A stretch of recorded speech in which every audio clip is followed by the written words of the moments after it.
Aloha and welcome to the Bill to Law Process workshop presented to you by the Public Access Room. And I'm Virginia Beck. I'm the coordinator here at the Public Access Room. Keanu Young is also on the call with us, and he's the assistant here. And both of us love our jobs. We love to help you. And so if we can help in any way as session unfolds or before session, just don't hesitate to reach out. And I'm going to share my screen. I've got a PowerPoint that I'm going to go through. And if you have questions, go ahead and unmute yourself and let me know what they are. I'll let you know if it's something that I'm going to cover later and or just answer it right away. Okay, so hopefully that'll work. You can also add questions to the chat, and then at the end, we'll go through the chat and answer all the questions there. Okay, so how it works in Hawaii. We're going to walk through the process with an imaginary bill, and you may want to take note of our contact information here. 587-0478 is our phone number, and as I said, don't hesitate to be in touch. So we have tried and tried to make a really good schematic of how a bill becomes a law in Hawaii. And so far, this is the best we've come up with, and it still looks pretty confusing. What we're going to do is we're going to have an imaginary bill, and we're going to pretend we introduce it in the House. So we'll be following this solid line. And what will have to happen is the bill has to go through the House, cross over, and go through the Senate, then go through this complicated process at the end and go off to the governor. And we're going to see how that all unfolds. So there's a lot that has to happen for a bill to become a law. It's going to be referred to different committees in the House and in the Senate, and it has to be heard in those committees. That's why we've got the disembodied ear up there. And the number of committees that it gets referred to varies. It can be changed as it goes through the committees, that kind of thing. The same time that it's going through the committees, it has the constitutional requirement actually for a bill to become a law is not about going through the committees. It's really that it has 3 readings on separate days in both the House and the Senate chambers. That's where all the members convene. So the 51 members of the House of Representatives and the 25 senators. So it's got to go through those readings as well as the committees. Then we've got to make sure that the House and the Senate agree on the exact wording of the bill that will then go off to the governor, who can sign it into law, allow it to become law without signature. Or if the governor vetoes it, there's a way for the House and the Senate to override that veto or even to amend the bill. So it's a lot that it has to go through, and it's got to go through all of them by deadlines. They're designed to kill bills. That's why they call them deadlines. And over, only about 10% of the bills will make it all the way through the process and become law. And each year there are a few thousand bills introduced. So you can find the calendar of deadlines once it's published. It's usually published in late December, early January. You can find it in the upper left-hand corner of the legislature's website, which I think most of you probably know is capital.hawaii.gov.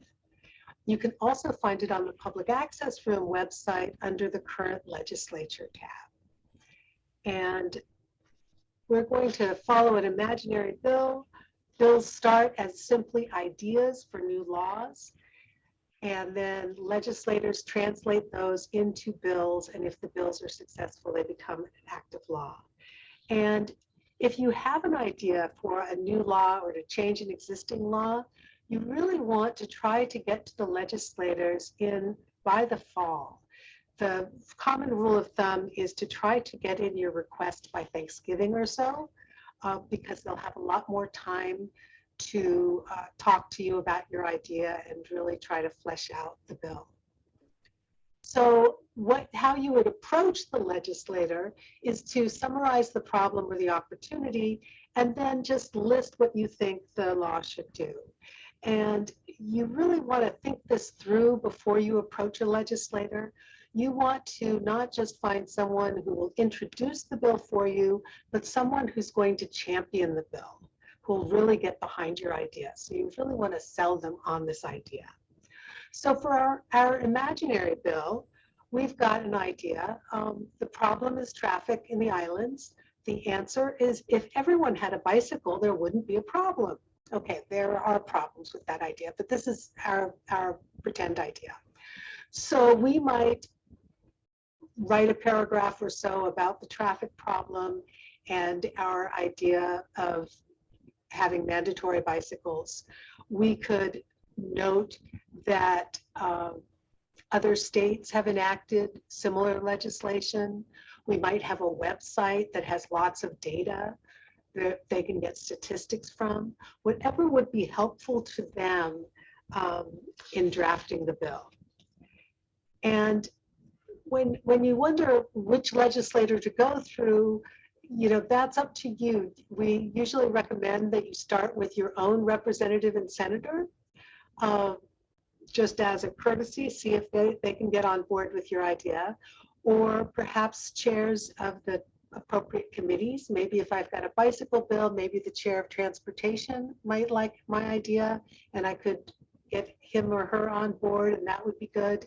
Or maybe there are members who have supported similar issues in the past. So we can help you find that by looking on the website and finding past legislation. So in our case, the House Transportation Chair, who I think right now is Representative Aquino, likes our idea and agrees to introduce the bill. Now, he may have asked colleagues to sign on in support, either as primary introducers or as co-sponsors of the bill. And it's also pretty common for the legislator to find someone in the other chamber to introduce an identical bill. They call that a companion bill. They're born as identical twins. They each get their own bill number. They can change differently as they go forward. So the way I like to think of it is they're born identical twins, but then they quickly create their own identities. So you'll want to track both. Let's see. And sometimes it could be frustrating trying to view a bill draft before session starts up. It may still be in the writing phases, or there may be some other reason that the legislator wants to keep it close to his or her chest before session starts. So don't be too alarmed if you don't get to see the draft before session starts. That's not that uncommon.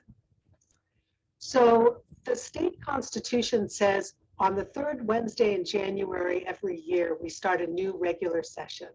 So this year, that's going to be January 19th, and they'll start at 10 a.m. And they usually convene for up to 60 session days. And if we take recess days out of it and weekends and holidays, that takes us till late April or early May. Just want to remind you, so that's when the lawmaking happens. It's called a part-time legislature because it only takes place part of the year. But their offices are open year-round, and the interim, the time between legislative sessions, is really a good time to be meeting with legislators because they've got a lot more time to work on district issues and to discuss legislation you might want to have introduced. So if we look at the calendar of deadlines from last year, we'll see, and from the year before and the year before, we'll see that just 1 week after opening day is the deadline to introduce bills. So you don't want to wait until January to approach a legislator with a great idea. They may not have time. There may be, in the House, there are limits on the numbers of bills that each representative can introduce. and they'll be really consumed with session and everything else. So you really want to get to them ahead of time. And in non-pandemic days, opening day has been a really fun day. It's not a day of heavy lobbying, but it's a great day to come and introduce yourself. There are open houses and open offices and poo-poos and whatnot, hula and speeches. It's uncertain what's going to happen this year, 2022, with the pandemic. So we'll just have to wait and see.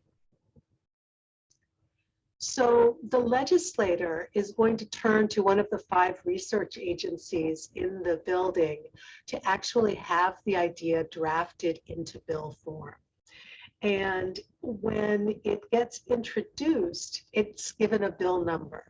And the bill number is going to reflect where it was born. So it's a House bill, it's an HB. And if it's a Senate bill, it's an SB, and then a number just based on when it hits the clerk's desk. And that part of the bill number will stay with it throughout its life, whether it's being talked about in the House or the Senate. If it gets changed along the way, as we'll see, what they'll do is they'll just add new draft numbers onto the end of the bill number. So this bill was drafted, and when it was drafted, it was given a title, in this case, a bill for an act relating to transportation. The important thing about a bill title in Hawaii is it cannot change, and it has to reflect the content of the bill. So that constrains how much a bill can change. And bills can be simple, complex, short, long, they come in all shapes and sizes. If there's going to be a purpose section, you'll see it right up front. Then you'll get into the guts of the bill, usually changing the law books with crossed out language showing the language to be deleted and underlined language showing the language to be added. And then at the very end, you'll have the effective date, the date that the bill would become law if it is enacted. And I do want to mention that if you go to the Public Access Room website and go to the Learn tab and select the overview of the legislative process, there's a video under the types of measures. There's a video on reading through a bill and resolution, which has a lot more information on what bills look like and how to decipher them. So first reading, no big deal. Everything passes first reading. So in our case, this would be the House floor. 51 members gather. They say, you know, if it's almost as though if one of the members has drafted this, all the other members are saying, fine, put it in the hopper, let's get this thing going.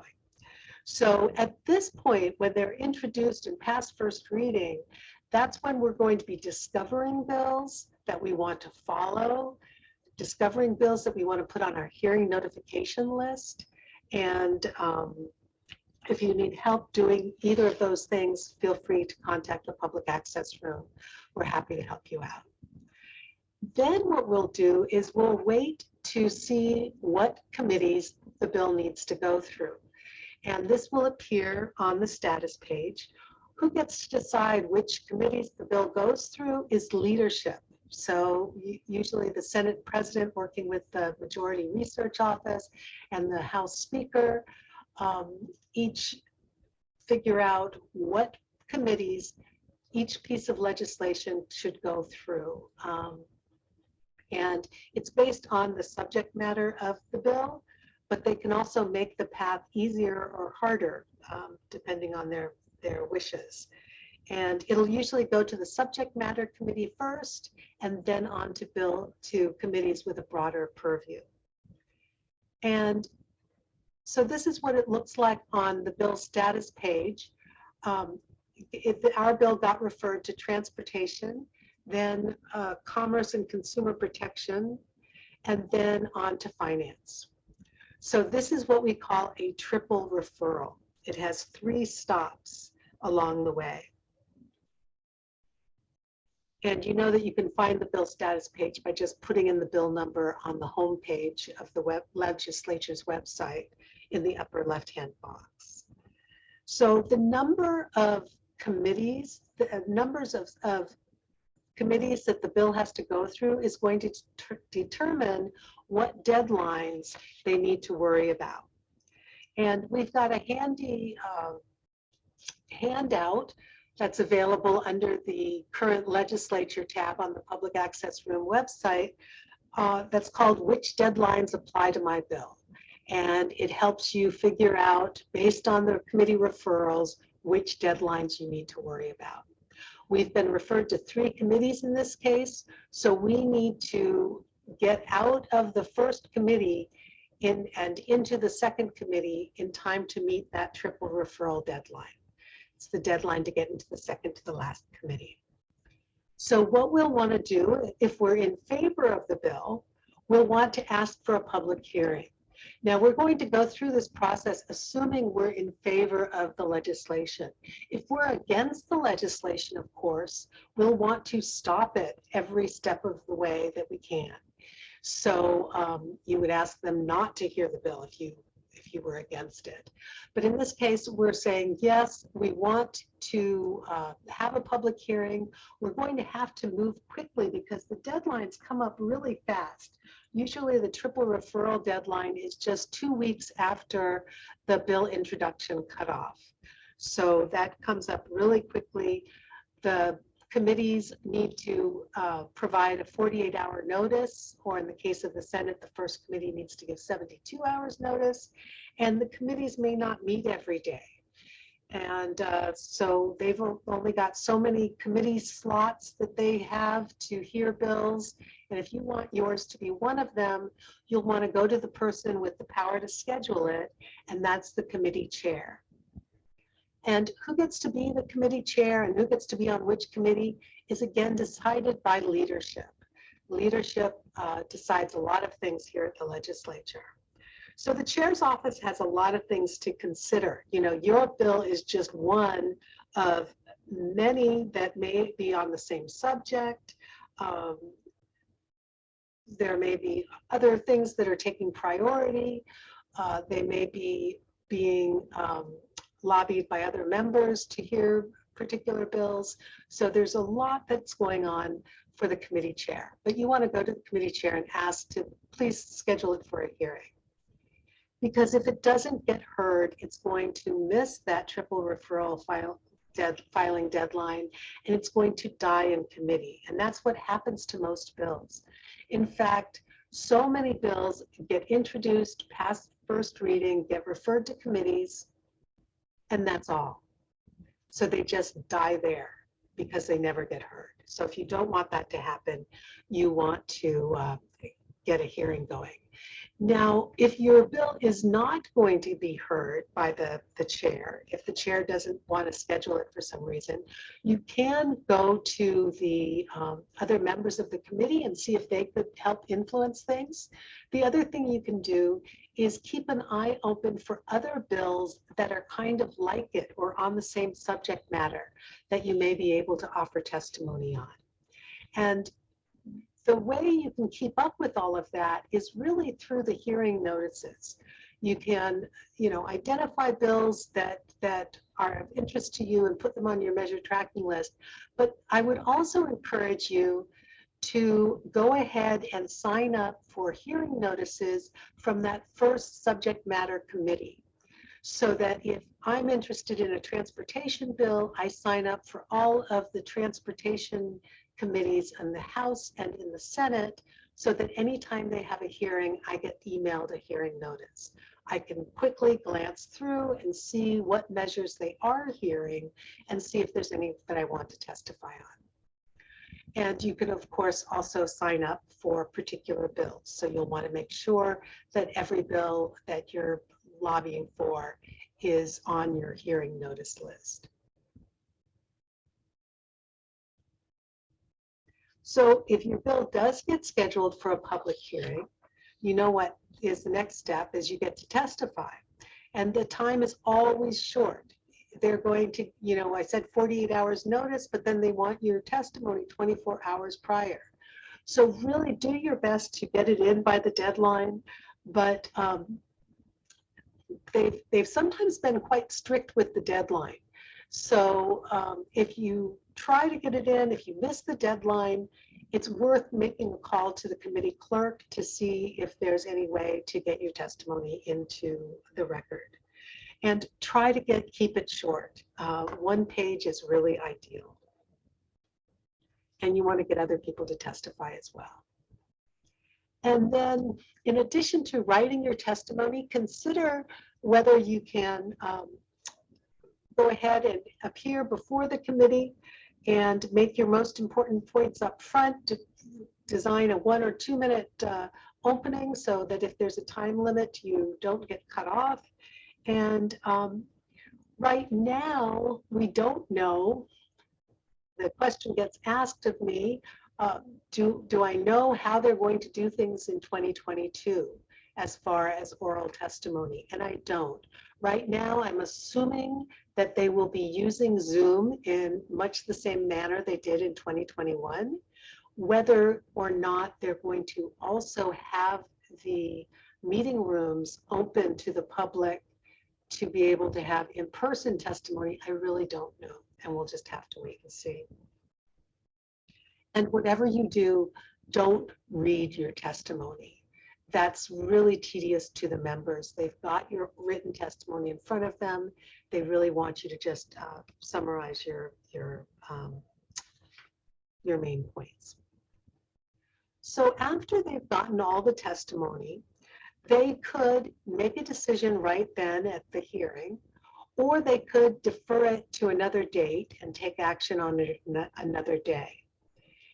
The committee has a number of different paths they can go down. They can pass the bill without any changes, unamended, or they could pass it with changes. They'll have to make sure they're constrained by that bill title. Or they could decide, you know, after hearing the testimony, we're not going to vote. We're going to defer or hold the bill. And if that's the case, the reason the Grim Reaper's there is because that means your bill is probably going to die in committee because it's not going to pass the deadline. Now, who gets to decide which of these paths the bill goes down is the chair of the committee. The members usually go along with the chair. And the one option that you don't see listed here is vote to not pass the bill. And the reason for that is it so rarely happens. Just on occasion when there's a really controversial bill, we'll see it. But usually if the chair knows that the bill wouldn't pass a vote, they will probably defer or hold the bill instead of bringing it up for a vote. They're very polite about the way they kill bills here.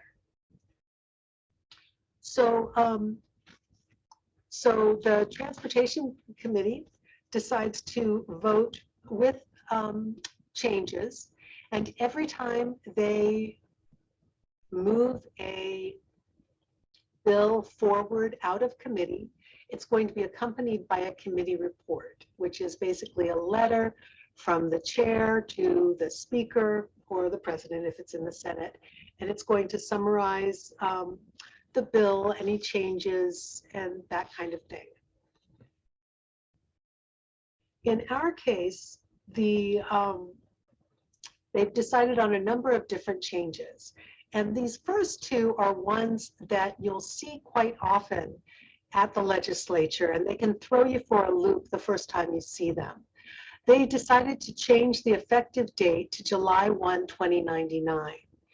And they're saying to ensure further discussion. And that's really true. What they're wanting to do is get their hands back on the bill later. So they're trying to force it into conference near the end of session when they try to come to agreement on the final wording of the bill. So they have no intention of it going off to the governor like that. We sometimes call it a defective effective date, though if it was enacted with this 2099 date, that would legally be what it was. The other thing they can do quite often is to blank out any appropriation amount.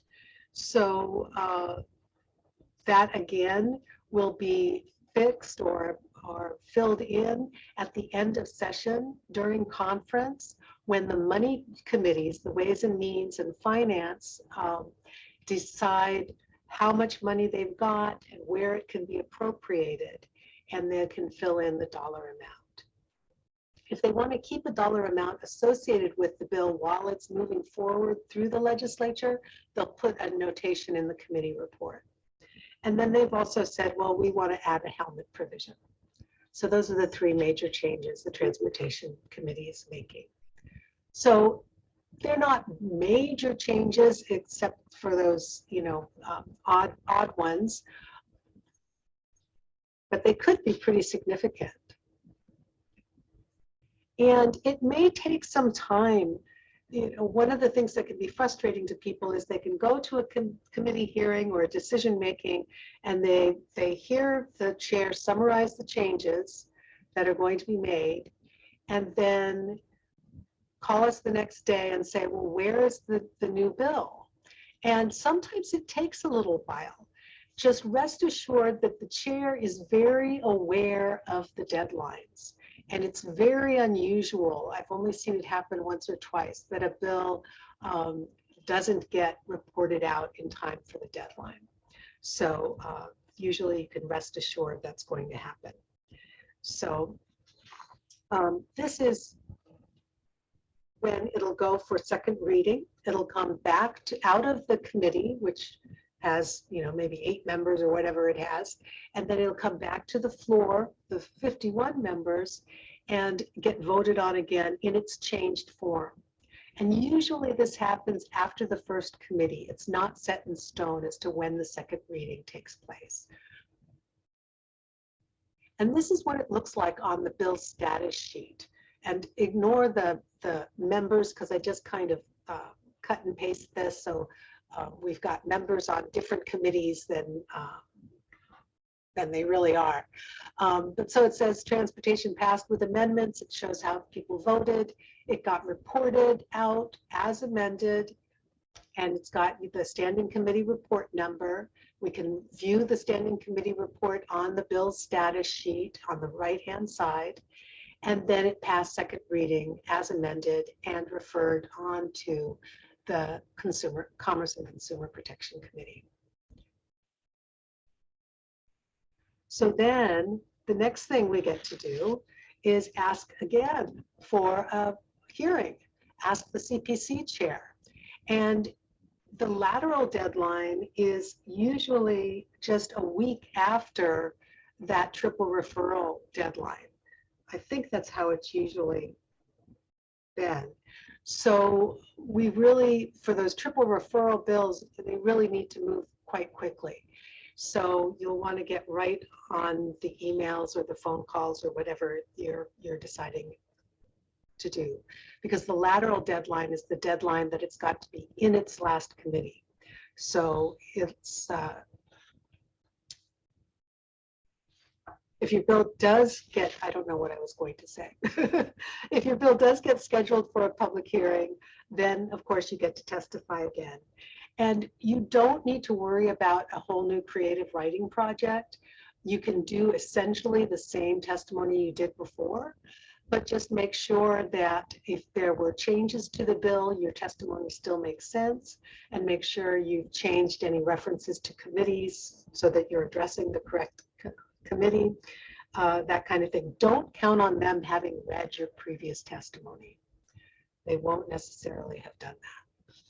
And then after the committee's heard all of the testimony, they again have those decision points of whether to pass it with or without changes, or to hold it or defer it. And in this case, the CPC committee says, it looks just fine to us. We're going to pass it without any changes. So they'll go ahead and do up a committee report that accompanies the unchanged draft, and that will be forwarded to the full House. So the committee report gets accepted, and then the House moves the bill to the Finance Committee, and it'll get into the Finance Committee by that first lateral deadline. It's got to be in there. So then we get to ask for another public hearing. So if you're getting other people to help you, you want to make sure that they know we're probably going to have to do all of this stuff more than once if we're lucky. So you're going to ask for a public hearing, and finance has tons of bills. So it can be kind of hard getting through some of the noise because a lot of people are asking for their bills to be heard. And it's got to get out of finance by the first decking deadline. And that's usually a couple weeks after the first lateral deadline. So that's the deadline that it has to get out of all of its committees, that first decking deadline. And if your bill does get scheduled, once again, you get to testify. And if you haven't yet, I would encourage you to sign up or come in and do oral testimony. Even though you don't have to say a lot, but just your presence really carries some weight. So don't, even if you might get nervous or something like that, you can always say, I stand on my testimony. But just repeating a couple of your major points and showing up to the committee puts a human face on your testimony, and it can really help. So again, the committee is confronted with the different options that they want to pass with or without changes or defer the bill. And in our case, finance says, okay, we want to change the bill. We're going to add an age requirement that it's only going to apply to people over the age of 18. And we're going to change the bill again so it gets a new draft number. And I neglected to go into the draft numbers on the first change, and I'm sorry about that. But every time a bill gets changed, it's going to have a new draft number associated with it so that we can be sure we're talking about the same version of the bill. You'll see on your bill status sheet, it will always show the most recent version of the bill at the top upper left. In big letters, it'll show the most recent version of the bill. And the description that appears on your status sheet is always going to be the description of the most current version of the bill. Okay? And the committee asks that it summarizes the changes in the committee report, and then they ask that the bill be scheduled for third reading. So it gets reported out of the finance committee, and then on the status sheet, this sometimes confuses people. It says 48 hours notice Tuesday 3/9. And what that means is that on the 9th of March, the House members are being asked to vote on this bill for the third time. And that's a constitutional requirement. They've got to be given at least 48 hours notice with the bill in its current form before they're asked to make a vote. Now, sometimes most bills are going to pass their floor votes without any problem, but sometimes there are controversies or there's a bill that has a little bit of debate going on about it. You may want to advocate to your own legislators. Sometimes you want to advocate to the entire chamber, get other people to talk to their legislators to try to sway things. And the third reading in this chamber of origin, the House chamber in our example, has to happen before the first crossover deadline. And the way this works is that usually the decking deadline will be on a Friday, and then they'll give 48 hours notice and schedule a third reading for the following Tuesday. Monday will be a caucus day where they meet behind closed doors to talk about what they're going to be voting on Tuesday. And then Tuesday, they do the third reading votes. And if they decide to make a change to one of the bills that's up for third reading, they can then wait 48 hours and vote on the amended bill, and then still make the crossover deadline, because the crossover deadline is usually on a Thursday. I may have explained that backwards. But if you look at the session calendar, you'll see. And first crossover is a pretty major deadline. Only about 25% of the bills make it to first crossover. And then after it goes through first crossover, it's got to go through the same process in the other chamber. So the way, back to our schematic, we've gone down through the House. We went through the first reading, we got referred to committees, we went through some committee hearings, second reading, some committee hearings, third reading. Now we're going over to the Senate, and we're going to go through the same process on the Senate side. At the same time that all the House bills are going over to the Senate, all of the Senate bills are going over to the House. So they'll be talking about each other's bills after first crossover. And you'll notice after first crossover, some of the deadlines get called second lateral and second decking. And that's because they're in their second chamber. So first reading is no big deal. Everything, again, passes first reading, and we'll just wait to see what committees, what Senate committees the bill has to go through. And this time, we've got a double referral because it's got two stops. But the first referral, the TRS/PSM, that's what they call a joint referral, two committees meeting at the same time. So it's considered a double referral because you've got this one comma in here showing that there's a break. First, this committee meeting together, and then the Ways and Means Committee. Now in the Senate, sometimes they have triple joint referrals. So they may have three committees meeting together. You don't usually see that in the House, but in the Senate, you see that quite often. So you can have a single referral, a double referral, a triple referral, and that's where you're going to figure out which deadlines you need to follow. Since this is a double referral, we don't need to worry about any triple referral deadline. We just need to worry about the lateral deadline because it's already in its second to the last committee. So we only have to worry about getting it into its last committee. And deadlines come up even faster after first cross. The lateral deadline is just a couple weeks after crossover. And in the Senate, we've got to be aware that the first Senate committee, because of the Senate rules, they've said the first Senate committees have to give a 72-hour notice before they can have a public hearing. So you'll want to keep that in mind as you're asking for a hearing. And again, all the committees don't all meet on the same, on every day.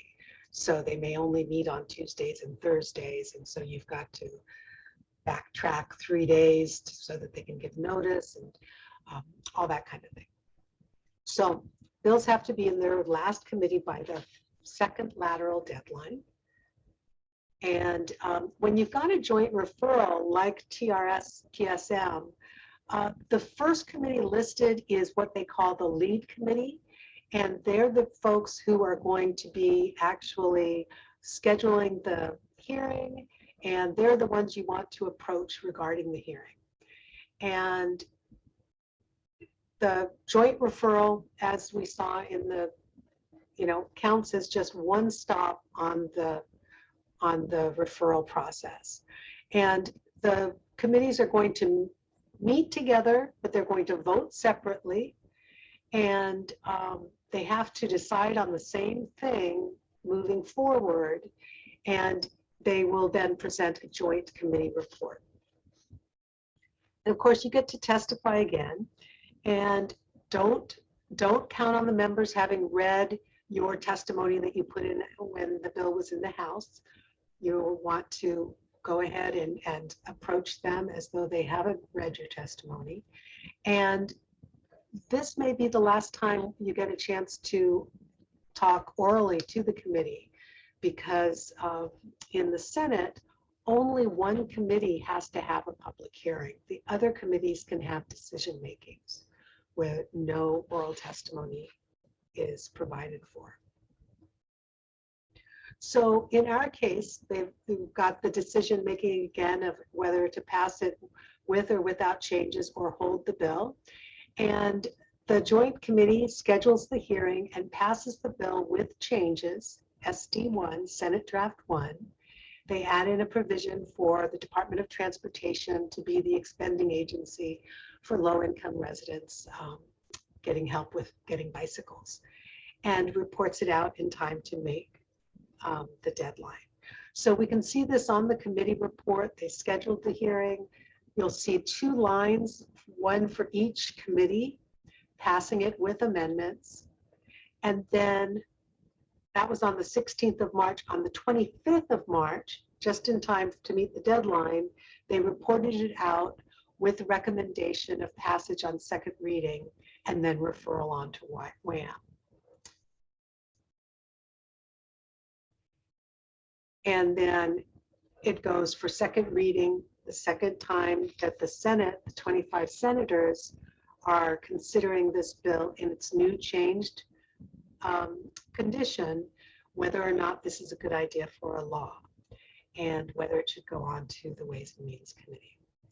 And they say yes. And so we get to ask at the Ways and Means Committee if they would please have a public hearing or at least a decision making. WHAM, just like Finance, gets a lot of bills. So do some of the other broad committees. They get a lot of bills.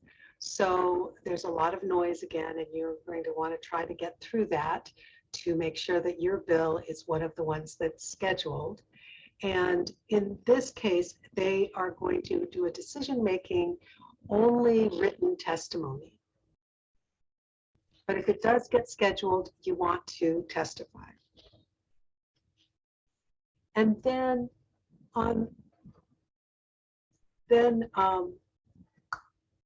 the Ways and Means, in this case, decides, yes, we'll do a decision making. We're going to pass the bill without any changes, and we're going to report it out in time to make that decking deadline. And the decking deadline, as I mentioned, is usually on a Friday.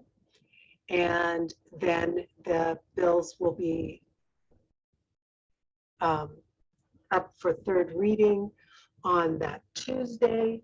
And then crossover is on the Thursday, the following week. So here, I said that they need to have 48 hours notice that they're going to be asked to vote on the bill.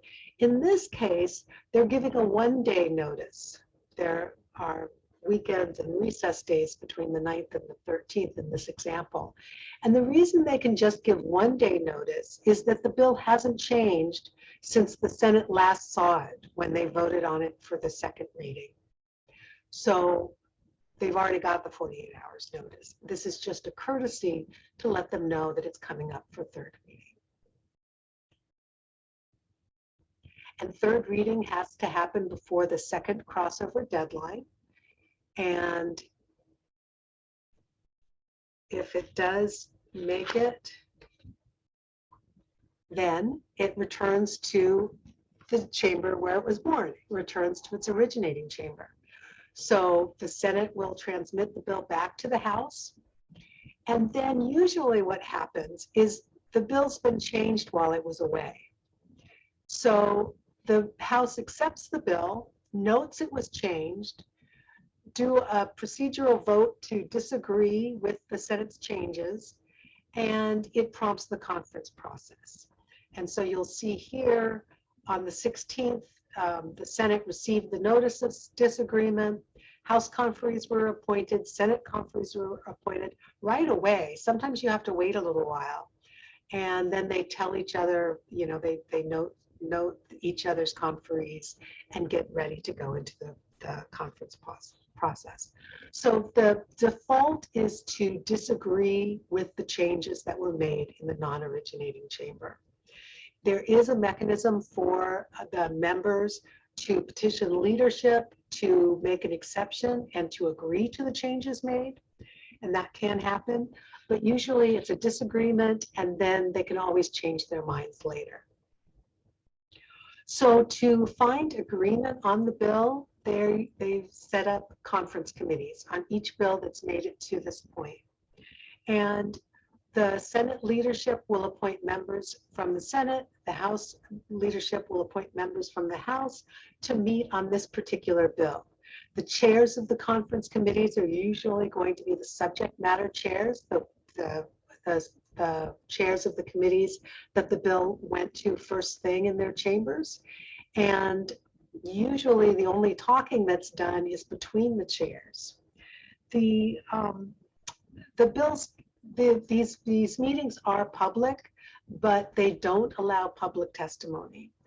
So your advocacy is going to be really talking with the conferees and basically anyone else that you can find at this stage of the game. The bills can still die here. You know, I mentioned that the conferees were named quite quickly in our example. Sometimes they don't name the conferees at all, and the bill dies that way. Sometimes the conferees are named, but they fail to schedule a meeting. And sometimes they meet and don't come to an agreement. So bills can still die here. There are joint conference rules, that are established by the House and the Senate, and they'll be posted usually under the recent updates on the legislature's website. So you can take a look about quorums and all that kind of thing. If the bill has a money referral, like ours does, we'll need to get the Finance and Ways and Means okay on our bill before it can leave the conference committee. And all of these agreements have to be come to by the final decking deadline, which again is usually on a Friday. And there'll be times that the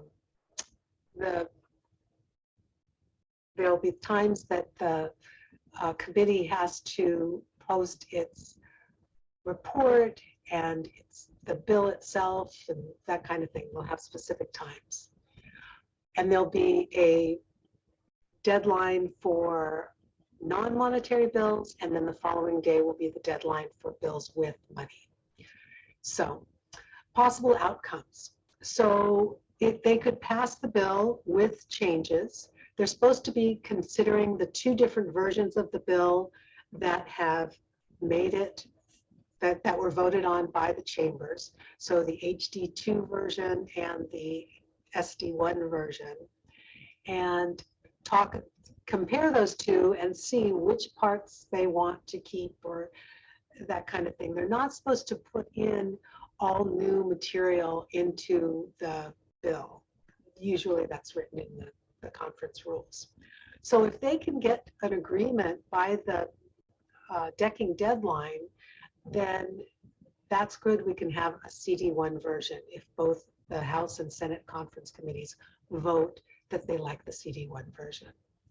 Or the originating chamber, in our example, the House chamber, could just say, you know, after talking with you about this, we're going to go ahead and agree to the SD1 version, the current version of the bill. And we're going to take it back to our chamber and have the entire chamber vote on that version of the bill, and then we can send it off to the governor if it passes. In our example, that's not very realistic because we've still got a defective date in there of 2099, and we've still got a blank appropriation. So that wouldn't really be a viable option. Or it could die without agreement by the deadline. And that can be really frustrating to people when they've made it through the entire House and the entire Senate, and then it dies. At the end. So our bill, they decide on a CD1 draft. So when we refer to bills by their last draft number, even though formally it's HB 1243, HD2, SD1, CD1, we usually just call it the CD1 draft. So they're going to change the effective date to July 1, 2022. Boy, that's pretty quick that people will have to get their mandatory bicycles. They're going to add $200,000, and they're going to remove the helmet provision. Decide that's already in the law. And so they issue a joint conference committee report, and it's going to recommend that the bill be scheduled for final reading. And this is what it looks like on the bill status sheet. So the conference committee in the House recommends that it be passed with amendments, and then the Senate as well. And you'll want to pay attention to these little H's and S's, especially as it goes forward, because here we've got the House reporting it from conference and giving 48 hours notice, and now we've got the Senate also reporting it from conference with 48 hours notice. And you'll notice the committee reports are the same number since they were joined. So we've got to make sure that every member of the House and every member of the Senate has had the opportunity to vote on the final version of any bill before it goes off to the governor. So nobody can say, that went off to the governor, but I didn't get a chance to vote on that version. So this final reading vote, they again need to give 48 hours notice, and it has to happen by the end of session, which they call adjournment sine die.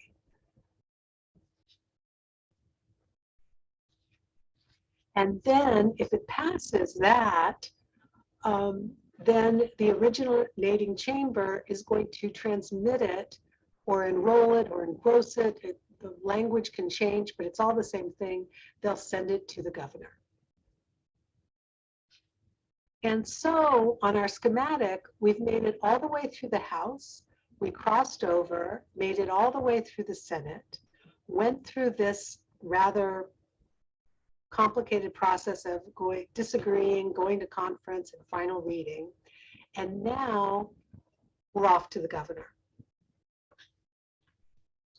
And the governor's website will have a place for you to offer your comments on pending legislation. And the Constitution has deadlines by which the bills have to be either signed into law, allowed to become law without a signature, or vetoed. And it usually takes us until July. I think it was early July that we had the final governor's deadline to either veto the bill, sign it, or it becomes law without signature. Now, an exception to this is the bills that propose a change to the state constitution. If you've got a constitutional amendment bill, that does not go to the governor. Instead, that goes to the Office of Elections, and they put it on the ballot for the people to decide whether or not that change is a good idea. If the bill does get vetoed, I just want to note that it can become law. It can either be overridden by a 2/3 vote in each chamber, or, as we saw last session, very unusual, it can be amended by the legislature to meet the governor's concerns and then given back to the governor, and then if the governor signs it by a particular day, it becomes law. And if we made it through in one session, we would be pretty stoked. Our bill gets signed. So as of July 1, 2022, you've got to have a bicycle. If you need help, you can apply with the Department of Transportation to get help. Of course, this is only if you're over 18. Throughout session, though, we get a lot of this kind of, I guess they call it a hangdog look. But we want to remind you that even if your bill didn't become law, if you had a hearing, that's a wonderful step forward.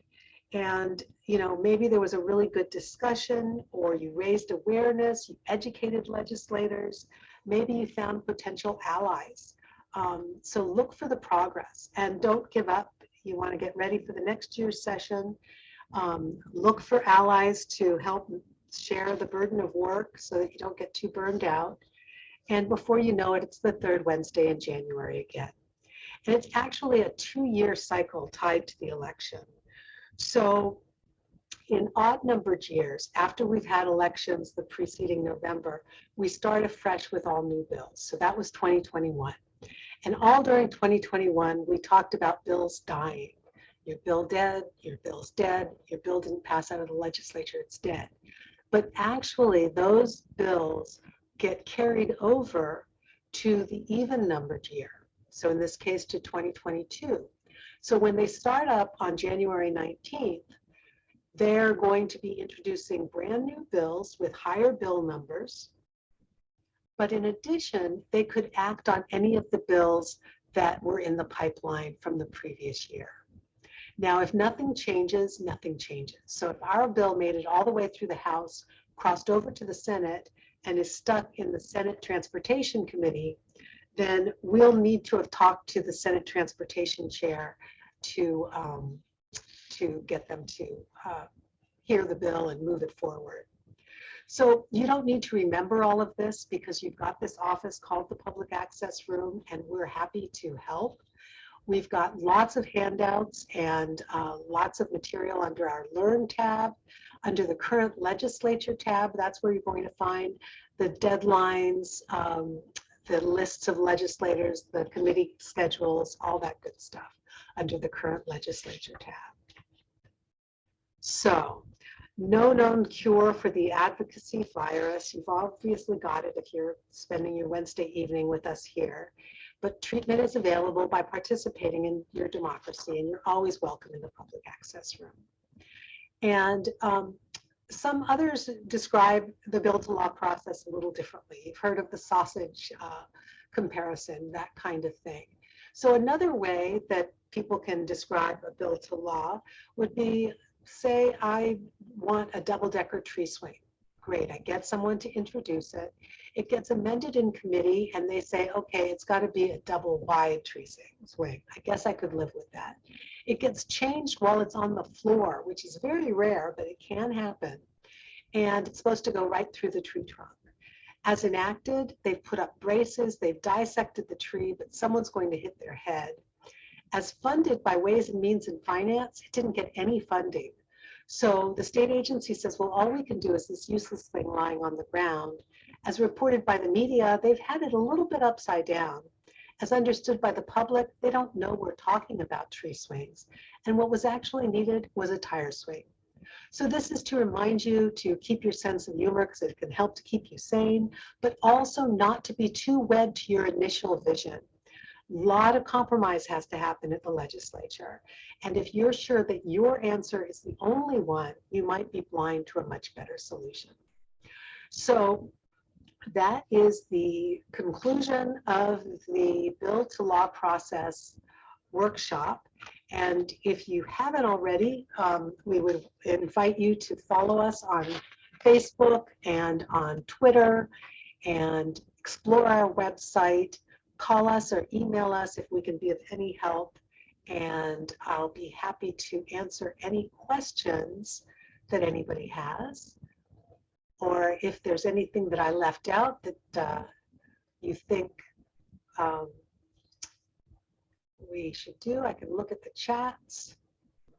You might have covered it, but can we come in, or is it still Zoom only? Well, we don't know yet. We don't, right now the Capitol building is closed to the public.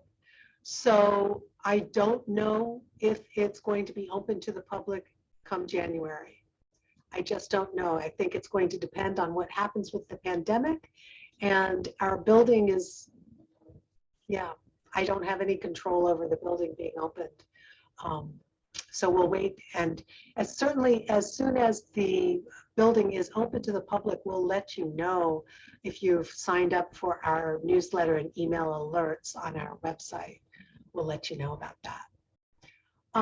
So I've seen a quadruple referral. Is there even enough time to hear such a bill? There is. If, where there's a will, there's a way. So you're right in thinking that a quadruple bill is probably not going to make it. But that said, if it's something that all the legislators are on board with, they can schedule those committee hearings and get it through. And Neela, did you have a question? Noella, excuse me. Maybe not. Do companion bills have a better chance of passing? That's the idea. I'm sorry, Virginia. I wasn't on mute. My apologies. I'm not good at this, but I'm learning. Now you may have done this last week and I missed it, but I would like to sign up for the committee hearings in the Senate and in the House. Oh, good. I am at the Senate committees for 2021. And I can do the show all, but I'm trying to find out, how do I get the email notification? I'm looking on this thing. I've gone to the help. So what you have to do is you'll have to sign into the website in the upper right-hand corner. And I did. Okay, if you've signed in, then you'll see in the top row of buttons, there in the center column, you'll see the middle one in the top row says hearing notification. And you'll click on that, and then you can select whatever committees you want to make sure email you whenever they have a hearing. I see. Okay. Okay. Great. So companion bills, the idea is that if, say, our House bill got introduced in our Senate bill and we got caught up in the CPC committee in the House, what a bummer.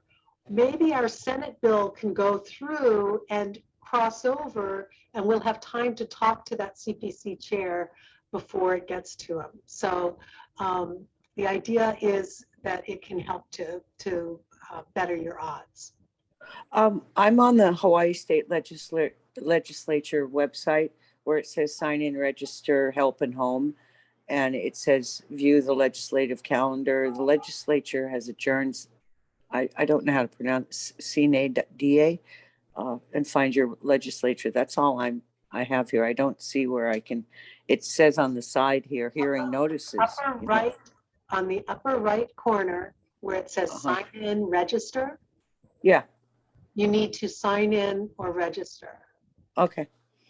And if you have signed in, then you'll find the 9 icons in the center column underneath where it says recent updates. You may have to scroll down a little bit.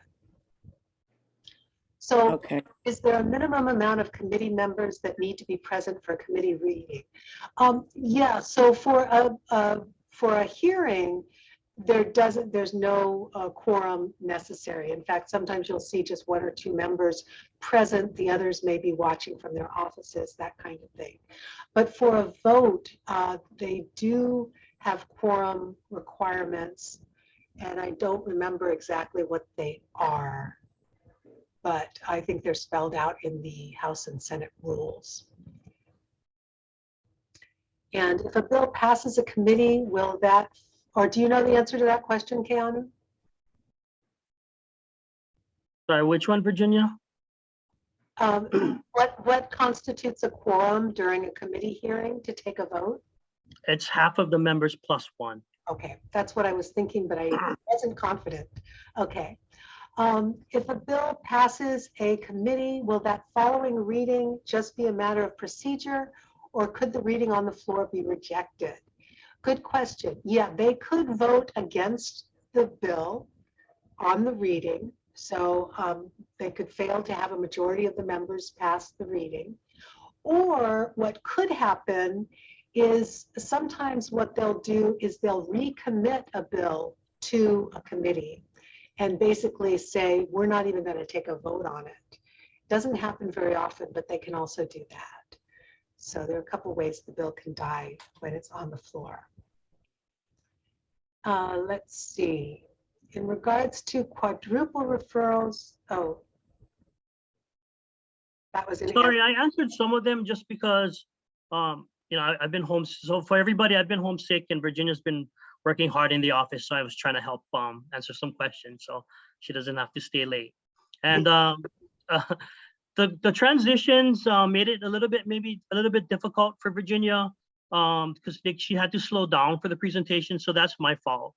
I think that's something we might have to change in the future presentations. They look good when we're just doing it by ourselves, but I think on Zoom it kind of slows the presentation down. So just wanted to make that point. So let's see, if someone suggested a bill to a legislator, are they heavily involved in the whole process? Or do people mainly just testify? You know, it varies quite a bit as to how involved people get. And, you know, sometimes people will have a great idea, really get buy-in from a legislator on a bill, and they will work in tandem with the legislator as the bill goes through things to kind of talk about strategy and that kind of thing. So as far as writing bills, that's usually left to the legislative research agencies. Thanks for all the mahalos. Why can't a bill title change? Does having a really vague title enable gutting and replacing bills? Does that happen often?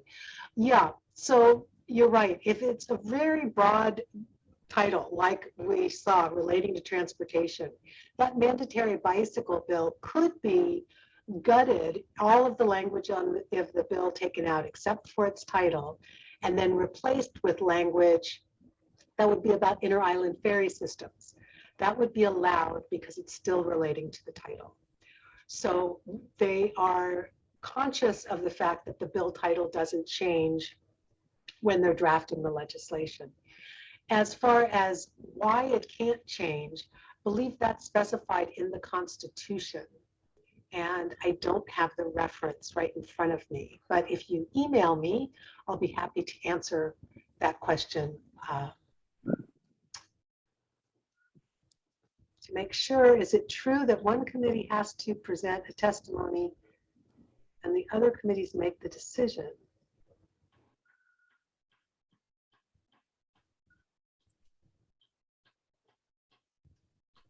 So I'm not quite following. Guest, if you can help to explain, I think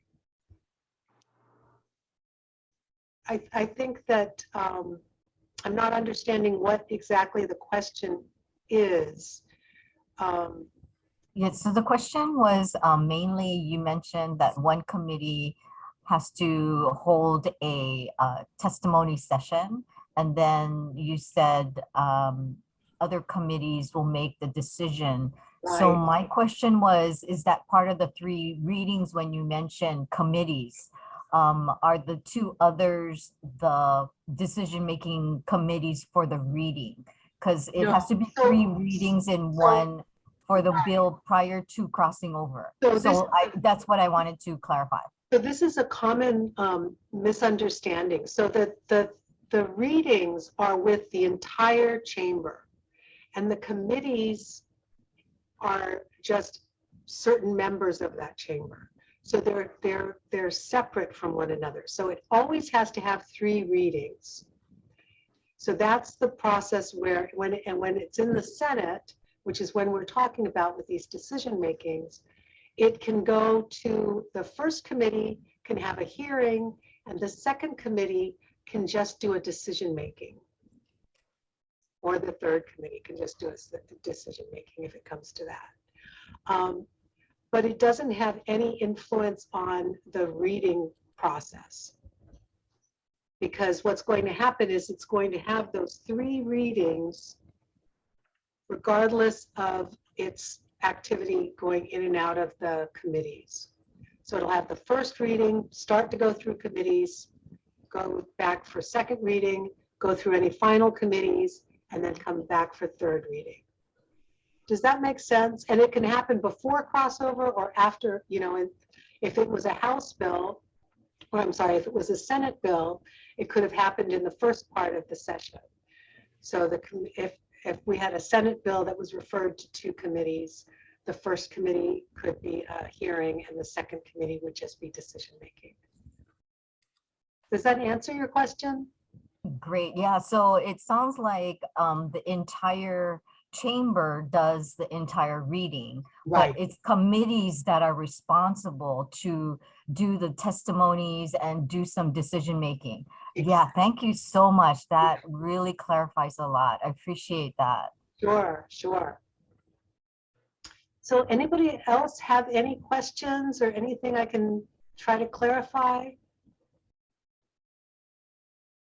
If not, next week, Wednesday, same bat time, same bat channel on the Zoom. You can use the same link you used tonight. Next week at 5 o'clock, we're going to be having a session on the interactive features. We talked a little bit about hearing notices. We'll talk about bill tracking. We'll talk about how to find bills, which can take a little bit of work. So we're really focused on using the legislature's website next week. So I encourage you to come, or if you already are an expert, if you know somebody else who could benefit from it, pass the word. So I guess that's all. And if you go to our website, on the home page, you'll see our blog, and or you can go to the newsletter page. Either one has the schedule of workshops on it. So thank you so much, and I hope you all have a pleasant evening. Aloha.